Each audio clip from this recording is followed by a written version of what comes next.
Hey, Digidestined, it's me, Tentamon! Actually, it's just me, Jeff Nimoy, the voice of Tentamon. Make sure you check out this video as we discuss Digimon and my new live-action film, Famous. Jeff Nimoy is famous for bringing animated characters to life for Western audiences, but dubbing is not his only skill. Directing and writing some of our favourite shows, including Naruto, Bleach, and of course, Digimon. But his upcoming film, Fame-ish, in which he directed, produced, and wrote, may just be his most ambitious project yet. We'll talk about that for sure very soon, but welcome to Dims's Domain. Hello, Jeff Nimoy. How are you, Dims? I feel exhausted just hearing that introduction. I feel exhausted. I'm a writer, director. Oh, I need a break. I need a vacation from this quarantine. Don't we all? So of course, in the background we have Shady. So both myself, Dimsy, and Shady both run Dimsy's Domain. We talk about everything in the animated sphere, be it Digimon, whatever it may be that piques our interest. And today we have a very special talent. Jeff, how did you get into this whole world of anime? What was your first gig? And how did you actually find out about it? Well, I was a struggling actor on camera for a long time here in Los Angeles. About 8 years, I did not work very much. I was bartender. And then someone, I used to do a live comedy show, improv comedy, much like Whose Line Is It Anyway, which started in England. And then it came over here to America. All my buddies were on that show in the American version. And I used to do that quite a bit. And I used to do quite a few voices in that show. And a producer once came to see my show, and she was producing a cartoon called The Mutant League based on a video game, and she hired me for it, and my voiceover career took off after that. And then as far as anime goes, I think my first one might have been Honeybee Hutch or something Panda. It was, a long time ago, before you guys were born. And then I did that for a little while, and then I got Digimon as a writer first. And then, I got the part of Tentamon before I started writing it. And then I started writing Digimon, and before you know it, Digimon was such a colossal, enormous hit that I was, quote-unquote, stuck in anime for the rest of my career, you know? When you got Digimon, at first, did you not reject the script? I did turn it down first. My partner at the time, Bob Buckholtz, and I, Fox Kids sent over a video of Digimon, VHS. That's how long ago it was. We popped it in the VCR and we watched it. And when it was over, we said, who's going to watch this crap? And we turned it down flatly. And then we started doing other projects, and then about, 6 weeks later, maybe less, our projects were done. We had nothing next on the board, and we said, I wonder if Digimon's still available. So we called back Fox Kids, and now they were up to episode about 14, I think. And we wrote it, and they loved it. And a few weeks after that, one of the directors, there were a few directors on that show. The main one was Wendy Lee, who's very famous, very old friend of mine. And Michael Sorich was one of her main backup directors. And Wendy went on her honeymoon. And Michael was double booked that week. He didn't realize he was also booked to direct Digimon that week. And I happened to live 5 minutes from the studio at that time. And the producers and I all knew each other from Fox Kids. And my friend Rita, the producer at the time, called me in a panic saying, Michael Sorich isn't going to be there. Can you get over there and direct today for me? Please, it'll be a huge favor. And I said, I'll be there in 5 minutes. And I went over there. And during that week, I filled in for the whole week. And during that week, the producer Rita got promoted to a different job. And the new producer used to be my assistant at Fox Kids. And she asked me to be what's called a showrunner. No. Which is the creative force behind the show, pretty much. And poor Wendy came back from her honeymoon, and she was out of a Digimon job. I felt terrible, but that's part of the business. We've all taken each other's jobs over the years. But this was a big one, obviously. None of us could have known that Digimon was going to be the hit that it went on to become. Did we lose Dimsy? Dimsy? I think we lost him. Well, you're a co-host. Ask away. So you said you started directing and writing from episode 14. Yeah. Did you then go back and directed the show from before? Some of the shows were already past 14 when I started directing, but I do remember directing some lines to finish up episode 14. 14 and 16, I think, were the first two episodes we wrote. And we did finish up directing in my first week of directing. I did finish up those episodes, but they were mostly done by Wendy and Michael Sorich and some others. Richard Epcar and David Walsh were other directors on that show. And that was one of the big things the producer wanted to change. She thought there were just too many directors on the show. She wanted one force, writing and directing. And that's how I got the gig. I see. In the English dub, it's there's a lot more humor and a lot more comedy when compared to the Japanese. Right. Was that the direction that you were asked to do, or did you want to do that yourself? You see, now if I say it was my decision, I'm going to get every dub hater sending me emails and tweets and direct messages right now. It was not my decision. I can't say I was against it, but Fox Kids took this Japanese show, and Fox Kids had big viewership. They're looking at 8 to 11 million viewers every week, and they wanted it as commercial, as funny, as quote unquote American as possible. Of course, we did do it for all English-speaking countries, but really the gist was make it American as possible. And sure enough, every week Bob Buckles and I would get notes back saying, make it funnier, add humor. This could be funnier, This is a dead spot, add humor, And some people hated it. Some people grew up on it and loved it. So the beautiful thing about today's age, with so much content, there's the Japanese subtitled version if that's what you want. There's the American dub version if that's what you want. There's plenty for everyone to go around. There's no need for sub haters and dub haters. There's no need for it. Yeah. To each their own, How have things changed? So from your time directing and being a part of Digimon in season 1 and even with Data Squad, but how has it changed when you came back to, because you didn't direct Try, but when you were a part of Try, what changes did you notice which were very noticeable? And okay, well, here's the biggest change over the years. I'll start from the beginning. First of all, technology was very slow back then. We had to get the take right or redo it. Now with Pro Tools and digital everything, we can move things, we can stretch things, we can shrink things, we can do all kinds of things now.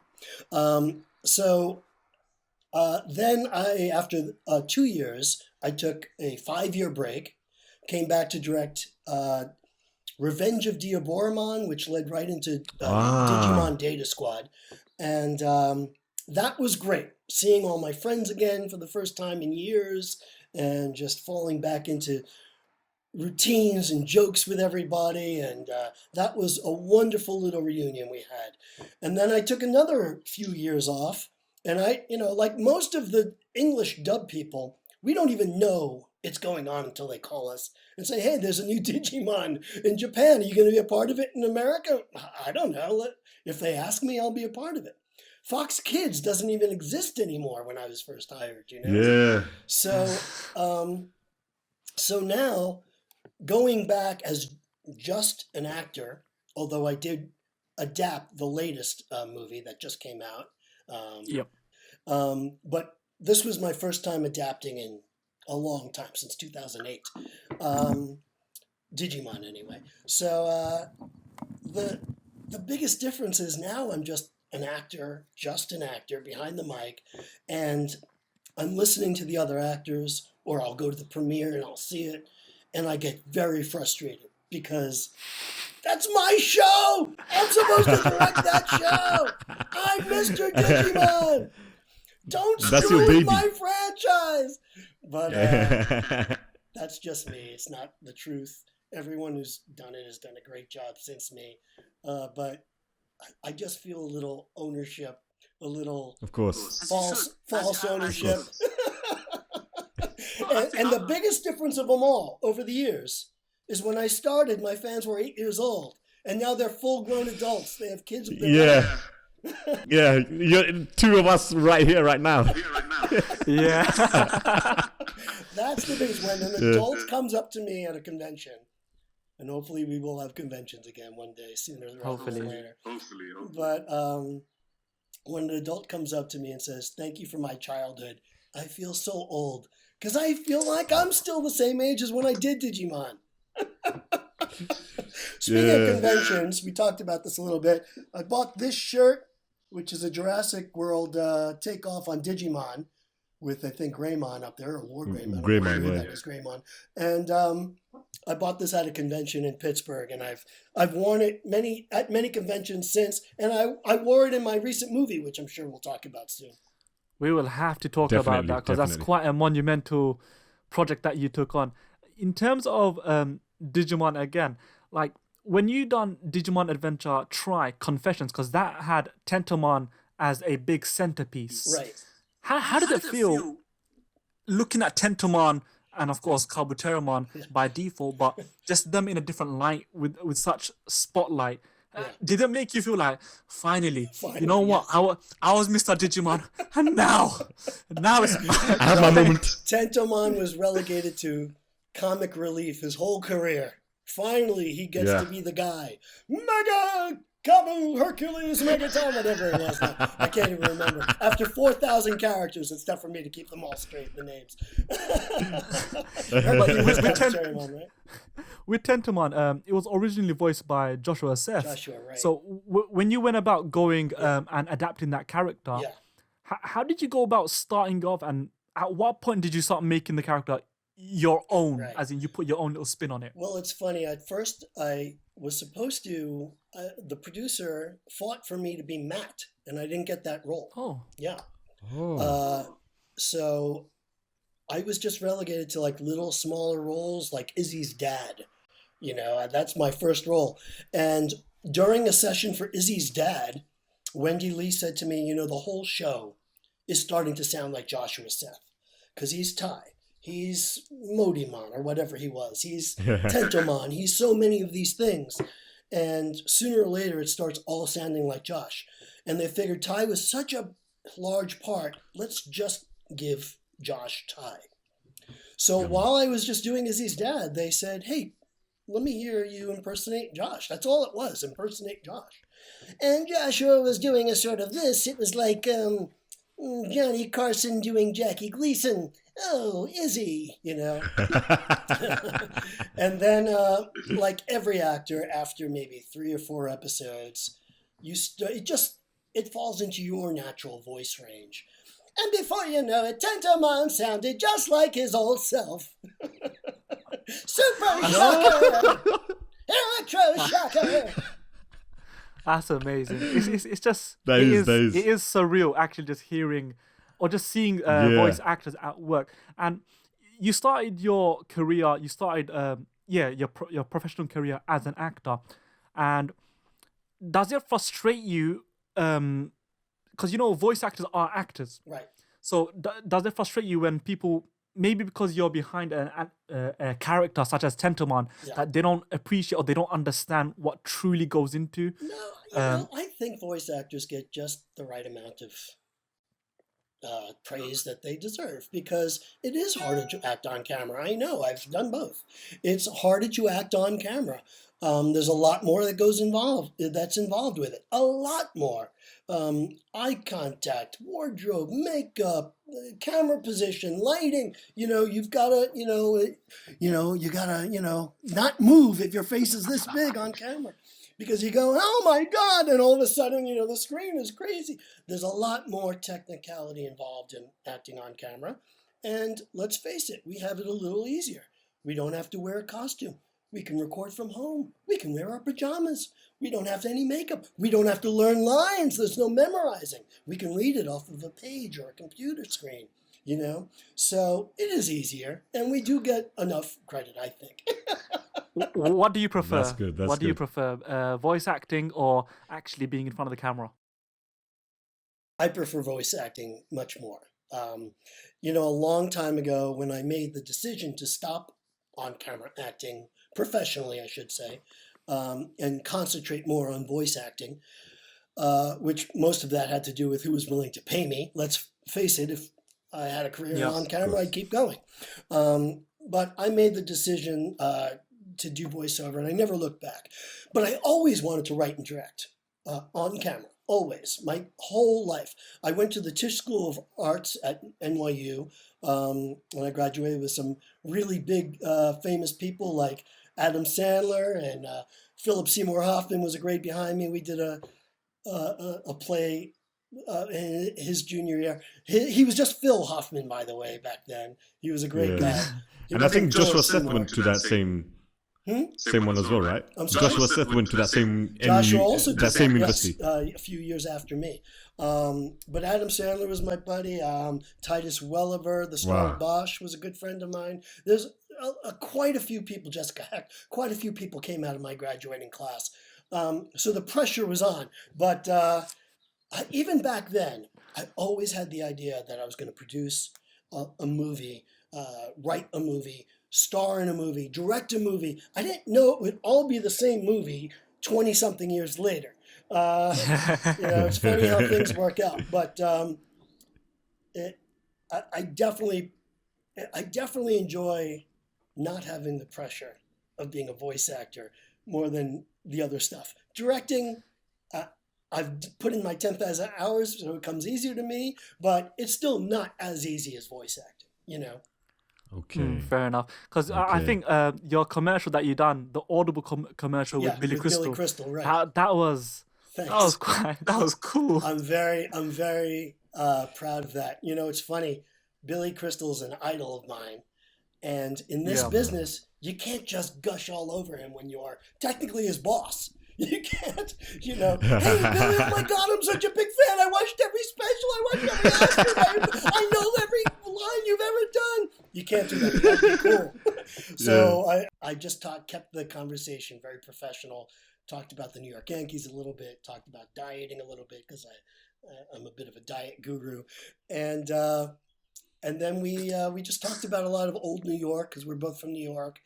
But I couldn't really gush. In fact, I never even saw an opportunity for him to sign the book that we were doing the commercial for, the Audible book, which I had a copy of. I wanted him to sign it, but he just, at the end, just when he left, he shook my hand and said, "Good job, really good job." And that's like my moment, that's like better than my Emmy Award, That's something because, of course, he is quite the icon. Oh, yeah. Yes. But I really couldn't gush over him the way I wanted to. You mentioned dieting. You had quite a few stints as a cook, cooking caveman. The cooking caveman, right. Paleo expert.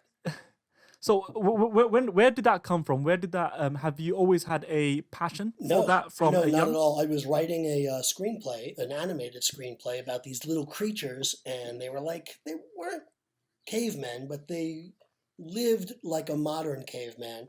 They were fictional, they weren't human. And I just Googled, what do cavemen eat? So I can maybe find a funny, cartoony food for them to eat.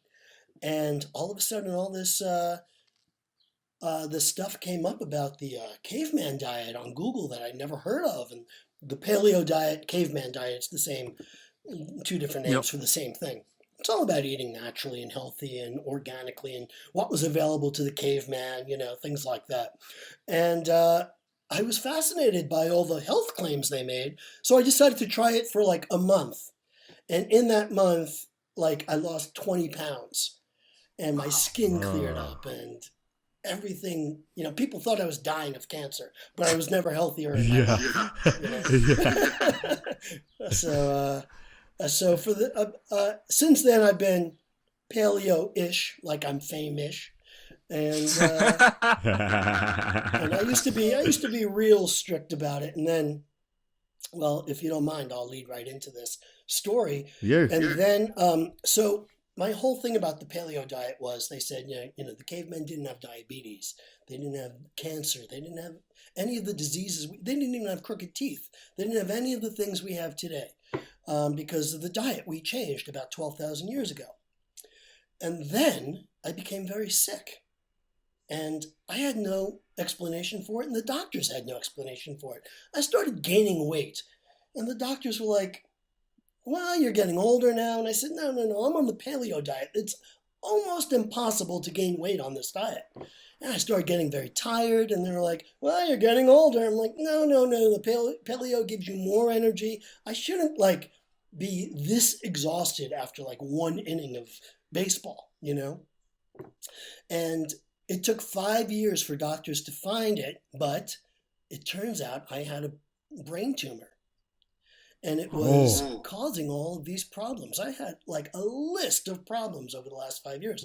And then I thought, I went on the paleo diet to stay healthy, and I got a brain tumor. So since then, I haven't been so paleo, strict, But luckily, they found the tumor. They took it out. It was benign, but as my neurosurgeon liked to say, there's no such thing as a benign brain tumor. Just the fact that it's in there taking up space obviously affects your body, and it affected mine permanently. I'm on all these pills now for the rest of my life, and that's okay because I'm alive, But it did speed up my bucket list by quite a bit. Because, look, I don't recommend everyone getting a brain tumor, but I recommend everyone surviving a brain tumor. Because your outlook on life changes completely. And I thought, what am I waiting for? I'm 50-something, and I've waited my whole life to make a movie. Now, I've directed Digimon the movie, voice directed, but it's not the same as writing, directing, producing, or acting in a live-action feature. And I just decided nothing's going to stop me anymore. Money's not going to stop me. I'm constantly begging studios for money to make a film, or I'm constantly begging for them to buy my script or hire me to direct. And I was just done with the asking. I was just done with permission. So I reached out to a lot of my very talented friends like Lex Lang, who is a Digimon legend and Batman legend and Star Wars legend, and Brian Donovan, who played Davis on season 2 of Digimon Adventure. And I reached out to these people, and I said, I have no money. I don't know if this movie's going to be any good. I don't even know if people are going to see it. I just know I'm sick of asking for permission to make a movie. And if you're sick too, join me. And believe it or not, we made a really good movie with almost no money. It kind of surprised everyone. And we had this big screening at a movie theater here in Los Angeles. And, all of my friends afterwards, all the Q&As were like, your friends invite you to their pet project, their, passion project. And it's horrible. You go and you sit through and you go, oh, this is so boring. I can't wait for it to end. And then afterwards you go, hey, nice job, buddy.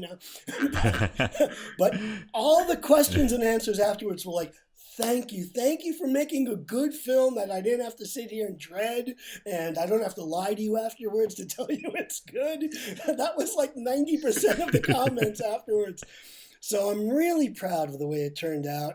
It does not look like a movie that was made for no money. It looks like, $1 million or a couple $1 million film, so I'm very proud. Yeah, we saw the trailer. Thanks. It's a rom-com. It's a rom-com for the anime community. Rom-com. Yeah. And it's just genius. I think that the way that you went about it was just genius because, again, setting it in a convention with your names and the advertisement, everything's just is perfect. And I think that everyone needs to check it out because it comes out on the 12th of May. Right, exactly. And it's going to be available on Amazon and iTunes. And everyone and anyone who's listening to this, I implore you, I strongly suggest, trust me on this, check it out. Watch the trailer. What about NFL films? That was 20 years ago, okay? Everyone I know there is gone. Or dead. You just go back to anime. You're a superstar in that world. Actor, writer, director. Jeff Nimoy. It's complicated. I'm with GeekCon. We were wondering if you'd like to be a VIP guest again. I don't really do anime conventions anymore. How does $3,000 sound? Wolfwood is definitely my favorite character of all time. When he died, I cried like a little baby. I cried too when he died. I was out of a job. Is this pretty much the way you remember it? Smells the same. Jeff Nimoy! I'm your biggest fan. Oh, you're right. Oh, she's being serious. How can you stay depressed around me? Guess I can't. I can't believe you won an Emmy in 1996. I wasn't even born yet. What? If I dressed like a priest and carried around a giant cross, it would kill my dead Jewish grandmother. At this convention, I'm famous and sexy. Back in LA, I'm George Costanza. I think I might be falling in love with him. DG Armor Energize! You're my favorite.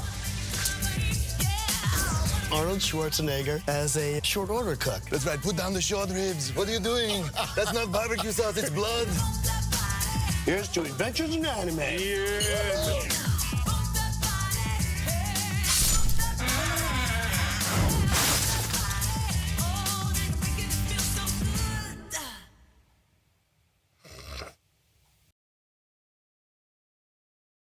I strongly suggest you check it out and you download it, you buy it, support your creators, support them because these guys are immense talents. And regarding Fame-ish, Yeah. what was the thought process? I know you Right. said how you want to just push forward, I want to get this done, but what was the actual... Okay. Did you... So now I'm faced with making a movie with no money. So I thought, what is my biggest asset that I can get the most production value out of? And it turns out that, I get invited to these great, huge anime conventions all around the world, and they fly you out, they put you up in a hotel, and sometimes they even allow you to bring guests, and they feed you and do all these things.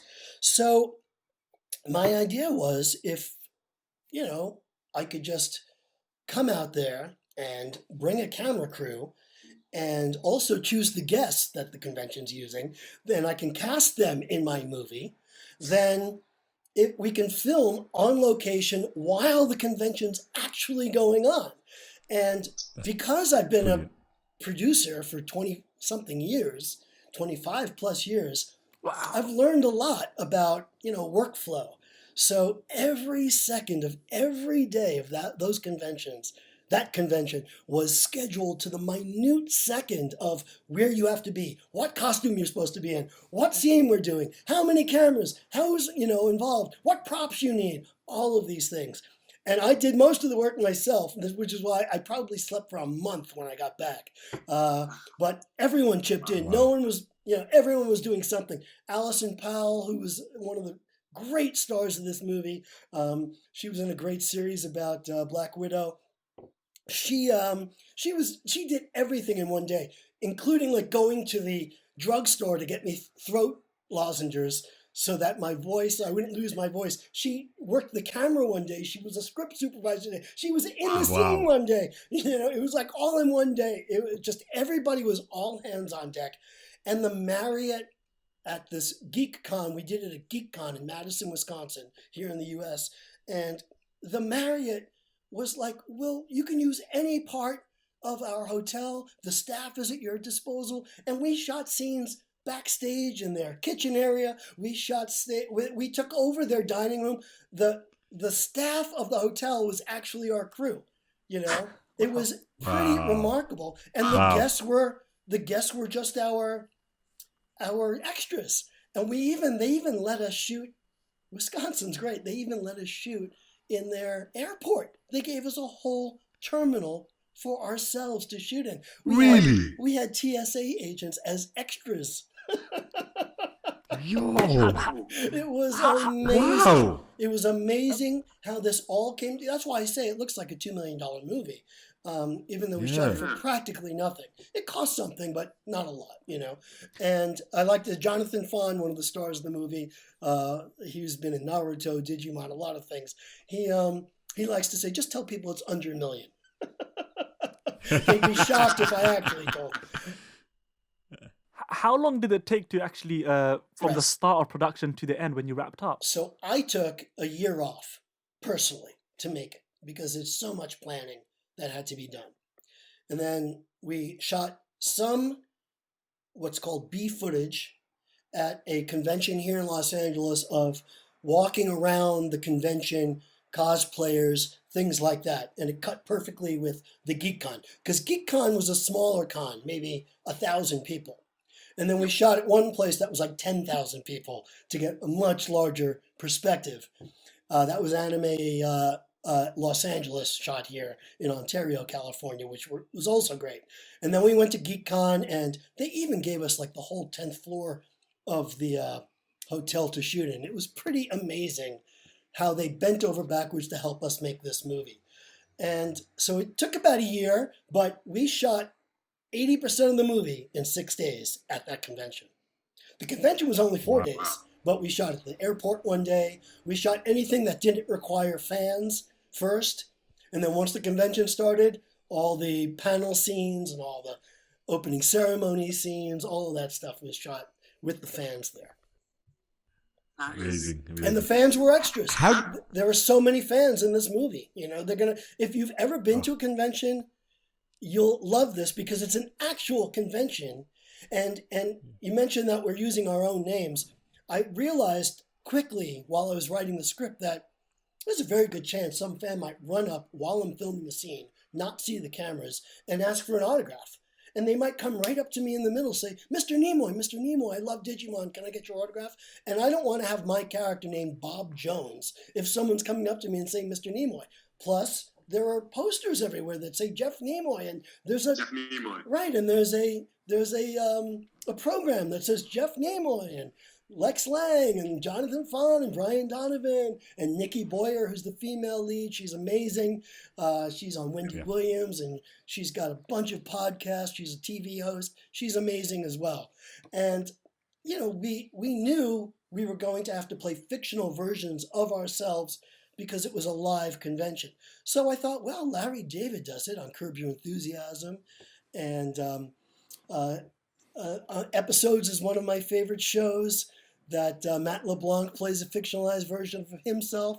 So I thought, why not? You know, and there are plenty of rumors about me over the years, you know, so I figured let's put them all in the movie and make my character this germaphobe, which is pretty great now for, you know, quarantine. I was ahead of my time there. But, you know, this ex-womanizer and all these things, there are all these rumors surrounding it's celebrity. You just get, you know, and here's the other thing. At a convention, I'm Paul McCartney.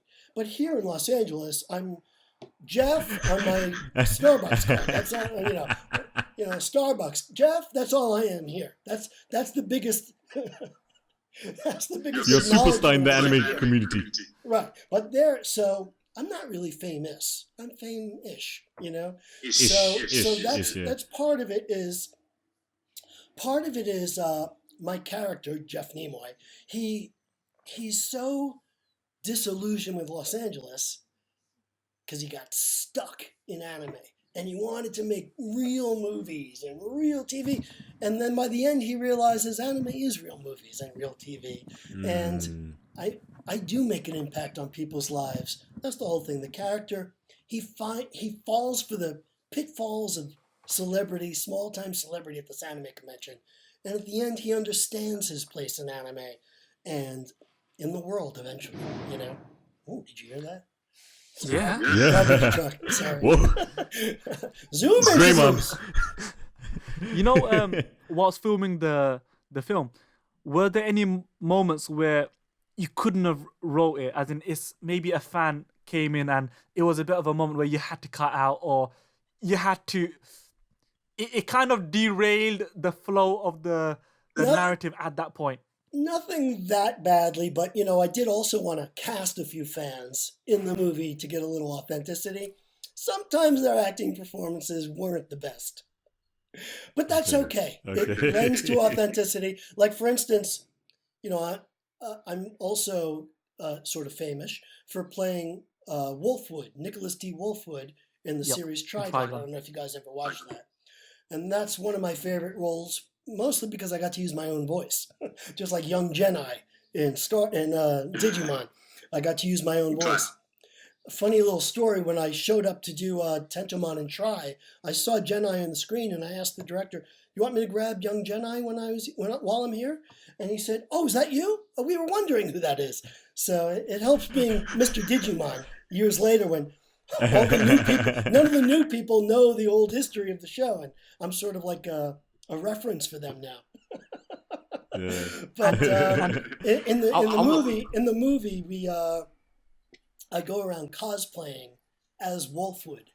You know, one of the big things is questions is always, you know, would you ever consider cosplaying one of your characters at a convention? And I do it to escape Lex Lang, who's trying to kill me in the movie.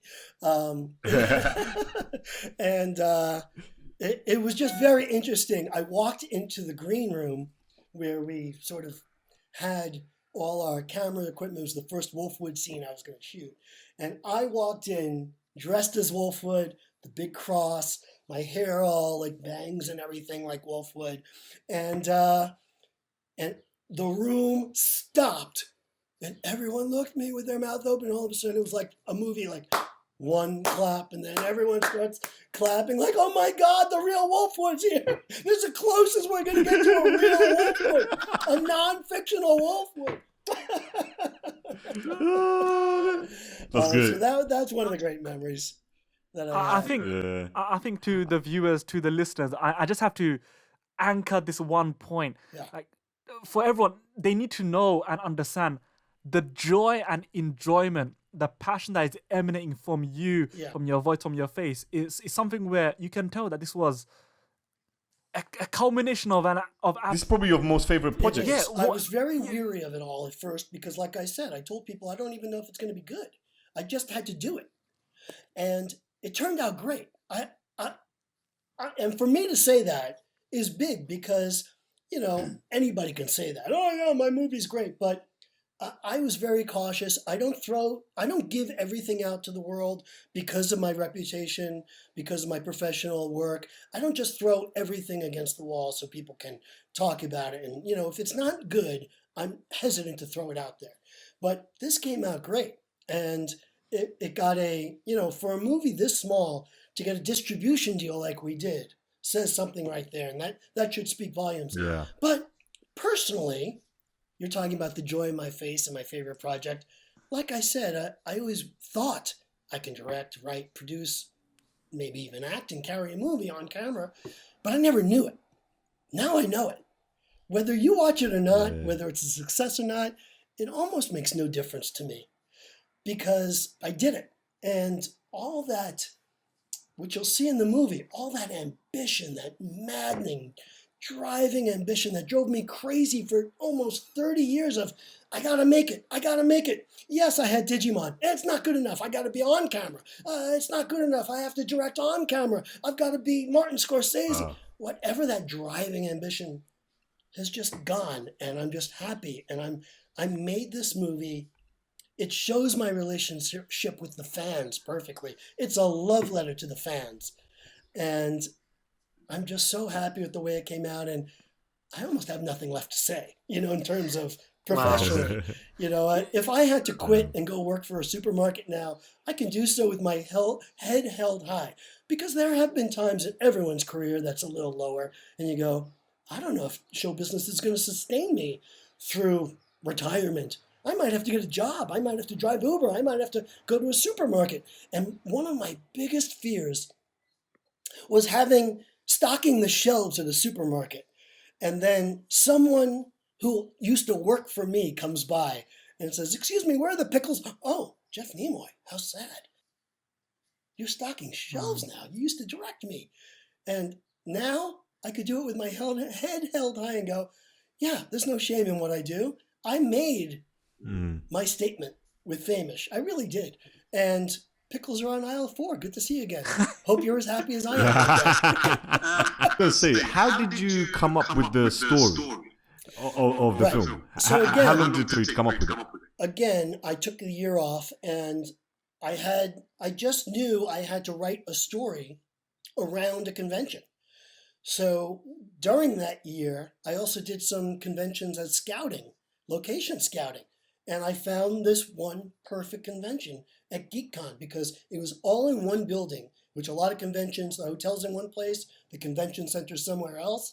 This was everything in one building, and it had a beautiful glass elevator that, you can do a lot of things. And it was just really a lot of production value, a lot of locations. So I just wrote to those locations. I said, I need a scene on the elevator. I need a scene in the green room. And then I thought, well, what are staples of conventions? I need an opening ceremony scene. I need this. I need that. And it just sort of happened when you sort of confine yourself creatively a little bit. Sometimes it helps you. Like you say, I only have $12,000 for a movie, and it all has to take place in one location. And then you see a lot of horror movies in log cabins, out in the woods, because they only have movies for money for one location, and that's it, And my location just happened to have a bevy of locations within the location. So I just started writing to that, and that's how it came out. And it probably took me 3 months for a first draft. I had the cast come in, and we did a reading, and we really cut it down.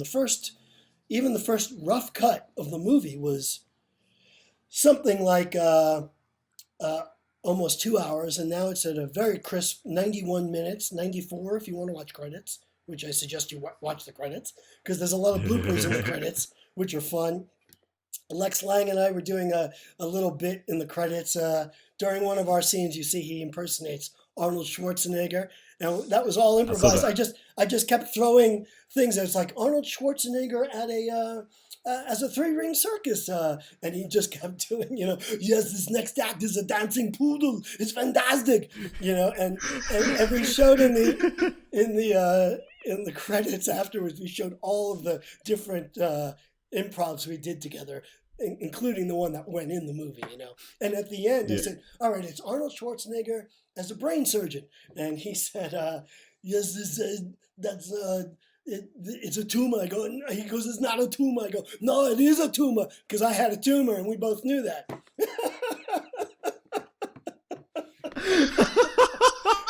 I also want to mention some of the music is in the trailer. The music for this movie is really great, and I have, you work in Los Angeles for a long time like I do. You meet some very talented people, and a lot of them are professional musicians with bands and success, and we have 20 songs in the movie, and it really is fantastic. And I get no money from the song sales. They all did it as a favor to me in exchange for hopefully them making a lot of money with people buying their songs and downloading them. And I think the music is one of the most underrated parts of this film. It's so poppy and Beatlesy. I wanted something really pop culture-y. It's all original music, but they're songs. They're not, and Lex even did a bit scoring. He's a talented guy, and he helped me with so many ideas for the movie.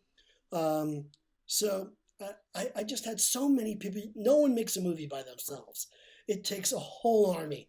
And even though I did all the planning by myself, I couldn't have done any of it without people like Lex and Jonathan Fahn, Allison Powell, the whole cast, crew. Kyle Bailey, who was the president of the convention. He owns Geek Mania. He did so much, I actually gave him an executive producer credit. He bent over backwards, and the whole GeekCon crew bent over back. I gave them all credits in the movie to show like they helped so much. And it couldn't have gotten done without any of them. That's amazing, man. It really was amazing. It again, I feel like it's just a culmination of a sense of I'm getting this done regardless of whatever is on my way. And the timing, oh my God, the time, especially, I don't think I've mentioned this, but we all know we're currently going through quite a global health crisis, and hopefully everyone's staying safe and staying well as well. But this might not happen for a long time to come, be it conventions or any other mass gatherings. It's quite... Yeah, if I had the idea now, it would take me 3 years just to be able to start principal photography. And maybe, I also had a world tour planned, like Dragon Con and all of these huge conventions to promote it. And that's all done. But maybe in a strange way, now that people are home and they're forced to watch TV for their entertainment, maybe in a strange way, the movie will do better now. I really don't know. Only time will tell. But we can only hope. We'll and only of hope. course, And of course, we haven't seen the movie. And again, as of this recording, when this video is available, It's the 6th. Yeah. Yeah. It's as of this recording, it's the 6th of May, and it's going to be available on the 12th of May. Make sure to check it out. We've not seen it yet, so I'll ask you: will there be a possibility, or does the story wrap up such that it's just one movie, or is there a possibility to kind of make it a franchise whereby an example could be Fame-ish International, Fame-ish Gone Wild? I have a couple of ideas for that. Yes, it does leave it open-ended at the end. I don't want to say exactly what the ending is, but it does leave it open-ended. I also have an idea for the making of the movie, because that was a more incredible story than the actual movie itself. Imagine one man making a movie by himself in his living room for a year in pre-production. You can imagine how many things went wrong compared to went right. And then when we show up, how many things went wrong at the last second. A producer's biggest job is to fix problems, and obviously had a lot of problems to fix while we were there and everything. And I have an idea to call that movie The Disaster Artist, based on the James Franco movie The Disaster Artist, about the making of The Room. But yes, there is Fame-ish 2 International, Fame-ish Comic-Con, Fame-ish 2 Electric Boogaloo, whatever it is, there is. But I'm never making a movie like this again. Someone's going to have to pony up some money. Some distributor or studio is going to have to pay me to write it and produce it and direct it and, of course, star in it, because it was too exhausting. I probably not just lost a year of my life professionally, but I lost a year off my life. Physically, it was so draining. I could never do that again. I don't have the energy. That's crazy. That's actually... And if you do come to the UK, I want to put myself forward. I don't mind being an extra here and there. So. Yeah, forget Dims if you want Shady. All right, you're both in Fame-ish 2, Across the Pond. Across the pond. Starting principal photography in 2023. So, of course, this whole project was done by yourself from the start to beginning, from the beginning to the end. And how does it? What have you taken? What are the learning points that you've taken from, let's say, previous projects that you've directed, such as Naruto season 1, and you were part of Bleach, weren't you? I was. I was the first person offered Bleach, but I turned it down because I was already doing Naruto and Digimon Data Squad at the same time, or maybe it was Zatch Bell. I can't remember. But I turned down Bleach, and then they needed someone to do their summer filler episodes, so I did all the summer fillers for a while. I don't remember how many seasons of summer fillers I did. Bleach went on for a while. It did. But I did quite a bit of Bleach. And it's funny, in Trigun, Johnny Young Bosch played Vash the Stampede to my Wolfwood, and we never met during that whole time. We recorded separately the whole time. And sometimes I'd record second and I'd be able to play off of him, or he recorded, first, and or whatever, I recorded first and he was able to play off of me, but we never physically met.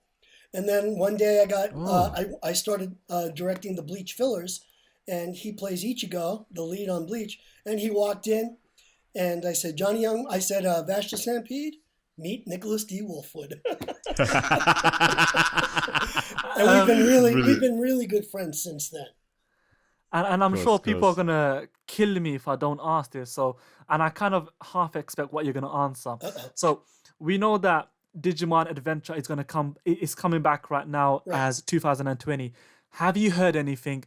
And would you want to? Oh, you come back! Okay, so I get the same questions every single Digimon series, movie, everything. This last one, Last Evolution, and I was very surprised they asked me to write Last Evolution, but thrilled. I was hoping they would ask me to direct as well, but they didn't. Okay, you take what you get these days. But it's my answer for everything, Digimon-wise. If they ask me, I will do it. I will clear my schedule. I'll find a way to do it, because you know, when it's all said and done and I'm dead and buried, somewhere in my obituary it will say Digimon. You know, it might even say it on my tombstone. I'm forever linked to it. I'm forever grateful to it, and I will never let the fans, my fans, down who want me to be a part of it. Not every fan wants me to be a part of it, by the way. Which fan? Which fan? You know, it's so funny when I to first got entertain a computer, and it's what we all do. When you get a computer, you Google, hey, who? Am I famous? You know, who is Jeff Nimoy? And there was a picture of me at Fox, from a Fox Kids press photo with devil horns drawn on it, and a little devil. Oh my God, wow. And it said, Jeff Nimoy must die. I was like, what? I said, Wow. You have ruined Digimon forever. You're the worst. You're Satan. I couldn't believe it. Wow. And, it's my first time on a computer, really. And I start typing to these people, hey, that's not nice. My mother could be reading this. I didn't realize I'm arguing with 15-year-olds, but okay, whatever.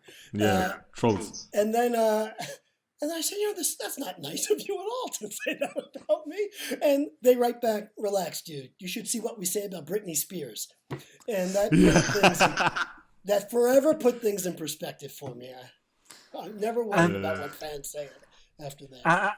And of course, with Bleach is actually touted to return in Japan in 2021. Have you heard anything?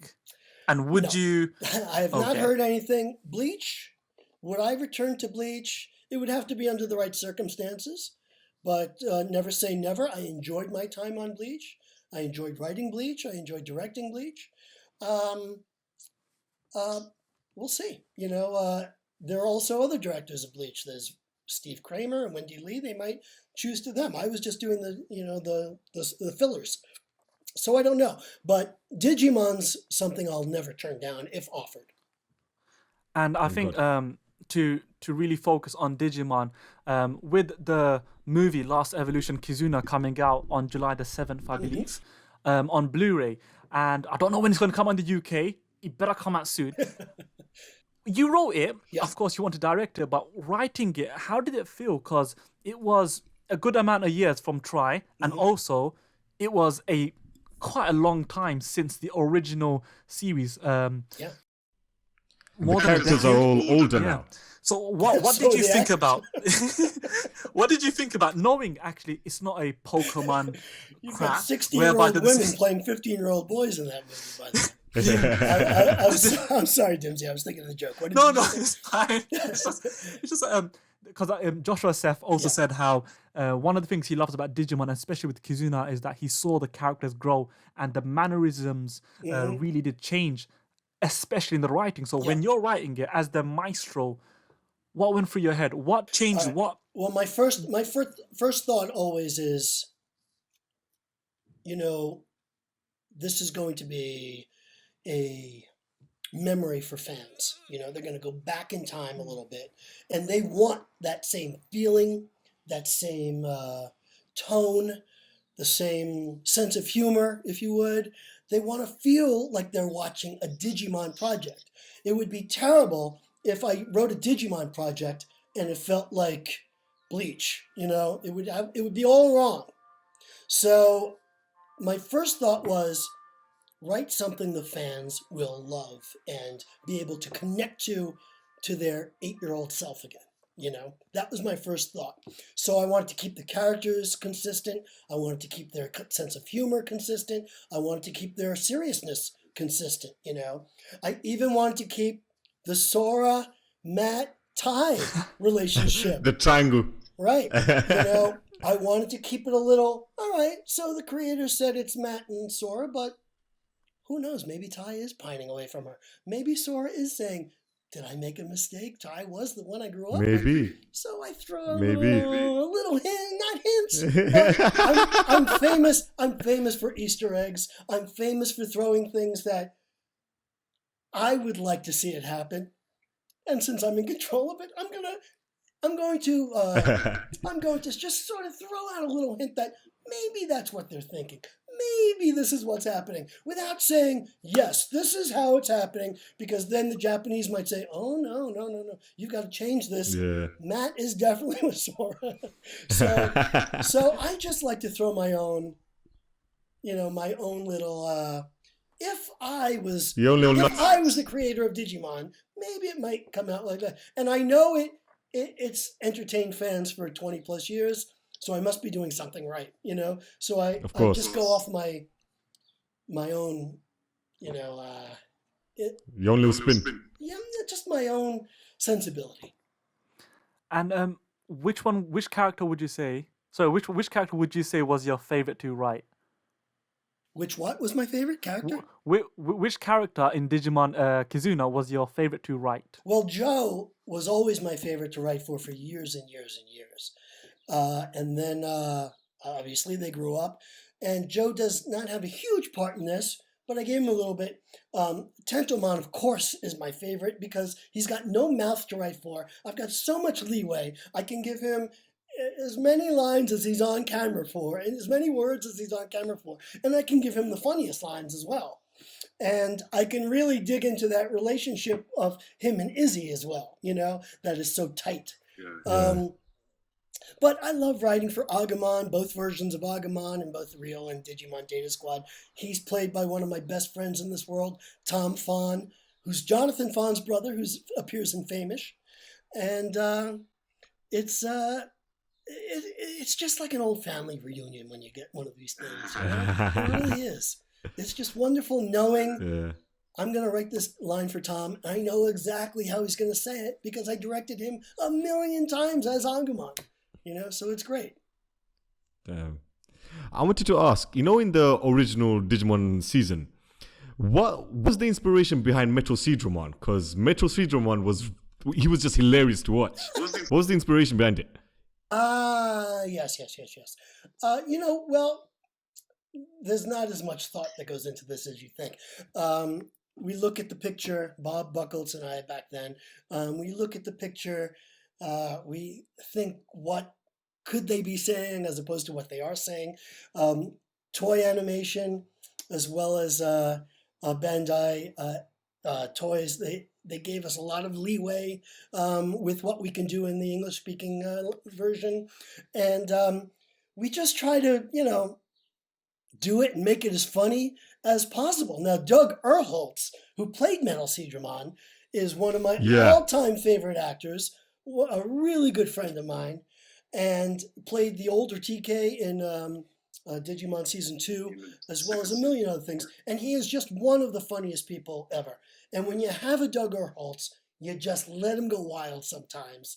And you let him improvise and you let him add things. We did a show called Chavo Ocho, which is based on a Spanish live action show that ran 40 years, and then it was a cartoon. And Doug played 2 versions of it. He should have won an Emmy Award for this cartoon. He's so funny in it. It's called Chavo. Look it up sometimes, the English version of it. Yeah, we will. And so a lot of it, depends on a lot of things. But a director's job, 90% of an actor's job is good casting. You cast a good actor, they do the job for you. You don't have to worry about it. They're so good. Yeah. And then I think to follow that, if we're going to talk about Digimon, what was the thought process when you were directing Etamon?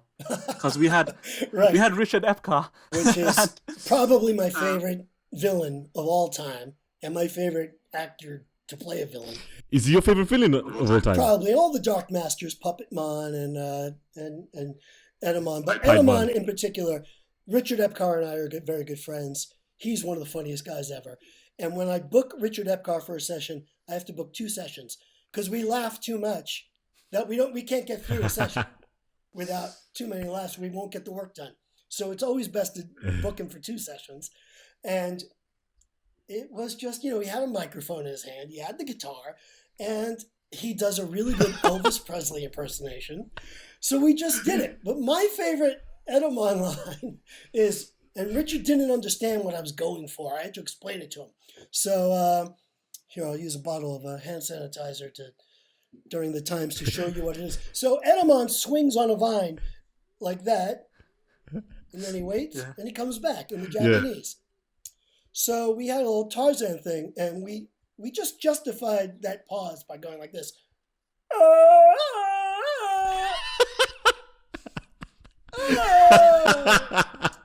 And that's my favorite. Richard didn't understand, so I showed it, and he was dying laughing, and then he did it. And that's my favorite moment, maybe of directing of all time. Wow. Wow. Jeff, it's been an absolute pleasure and joy to just speak about Digimon. Shady, any questions before? Because I got one request I'm sure the fans are going to want me to ask. But any questions on Digimon before? Kabuterimon. You know how Tentamon has such a high-pitched voice? Okay. How did you come up with Kabuterimon's voice? How did that happen? All right, so at the time, we didn't have the luxury today. If they finish all the Digimon series, then I can watch every episode before I start writing one. At the time, we only got them maybe 2 months before, they showed in Japan, then we got it, So we didn't have the luxury of knowing what was coming down the line. So when I digivolved into a big monster, I used my big monster voice, my standard big monster voice, which is Tentamon Digivolve to Kabuterimon. Now later on, we find out he's got to digivolve bigger to Mega Kabuterimon. Well, I can't go bigger than Kabuterimon. I just don't have it. So I said, all right, what can I do to make him sound more menacing and yet not louder? So I decided to whisper, Mega Kabuterimon. And then when Hercules Kabuterimon came along, forget it, I had nothing left in the tank. But Hercules is such a heroic character that I decided to do it like that. Hercules Kabuterimon. I can't even breathe. So, so that's how that voice went through its digivolutions. Yeah, it went through its digivolution. And what about the theme song? Who came up with the theme song? We had a great music department over at Fox Kids. Lloyd Wright and Jeremy Sweet, I believe, were their names. I think it was Lloyd Wright. I know Lloyd was his first name. I think his last name was Wright. Great guy, great composer. And I'm pretty sure they did it. I might be wrong, but I'm pretty sure they did it. And before every episode, before Bob Buckles and I would write every episode, I'd make him listen to the theme song to get us going, to charge us up, get us into the thing. And Bob would complain, and go, I have to listen to this again. But every time the bridge came in and said, champions of the digital, he went, world. He had one line in the song. He'd complain, and then he'd sing one line, like, champions of the digital world. He'd just come out with that one word. And then we'd get ready and start. We'd be in the mood to write Digimon. Oh, Amazing. wow. Amazing. Jeff, you are a Swiss Army knife of talent. And honestly, Thanks, I have to say that throughout this discussion, you're an inspiration, especially from how your perspective and the lens at which you look at things and how you got things done, your work with Fame-ish, and how you were able to persevere and just, again, put out such quality. And again, I implore every single person to check that out. Your fans span from around the world. Is there anything, or is there like a moment you want to just take to just address them, because they've always wanted, and they've really urged that you are involved in every capacity, because again, you are Mr. Digimon. Mr. Digimon. I appreciate that. I would love to work on every ounce of Digimon that comes down the pike from now on, but it's not in my hands. I'm not the owner of the property. Hopefully whoever does own the property throughout the years will recognize, that I'm the man, and they'll put me, in charge. And it's better for everyone just to, no one has to look up names when they hire me. It's all up here somewhere. And if it's not up here, it's on my computer somewhere. I've got records of names and characters and call outs and, what their battle cries are, all of these things. It's just easier for everyone if they just let me do it. And I also know the actors. Honestly. But aside from all that,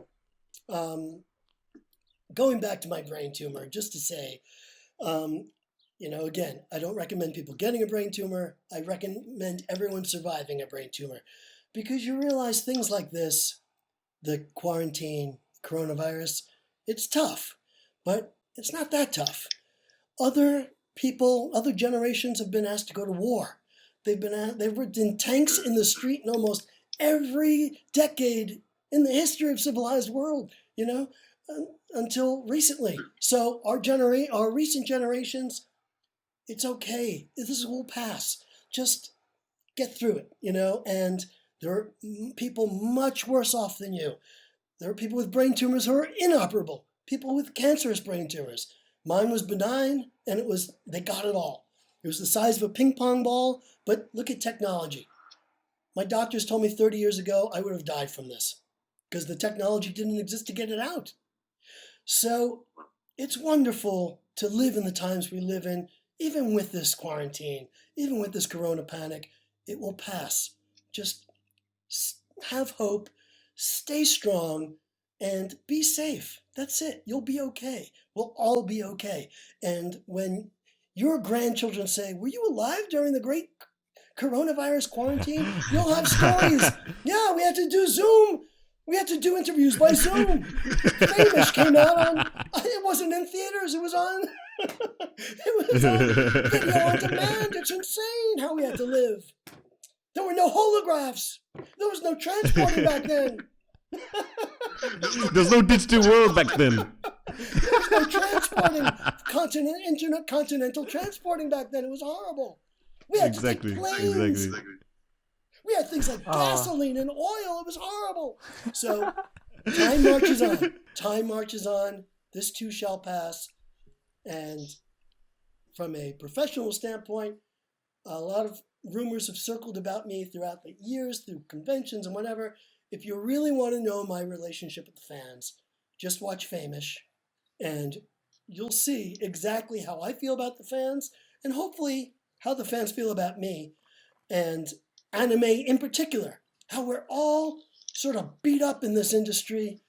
Anime, you're the broken stepchild of show business, but we matter, and we're a large fan base, and we care about each other, and we might get made fun of at school, but when we go to these conventions, we're with our own, and no one's making fun of us. We're celebrating each other. We're celebrating our passions, and it's a good place to be, and the world can learn a little bit more from the anime community, don't you think? Amazing. And that is no better and beautiful words in there.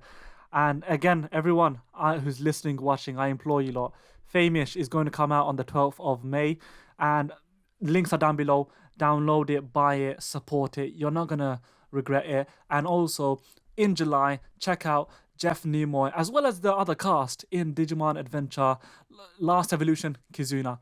It's been a pleasure. Thank you, good sir. Gentlemen, my pleasure. Hello, this is Tentamon. Care for nothing.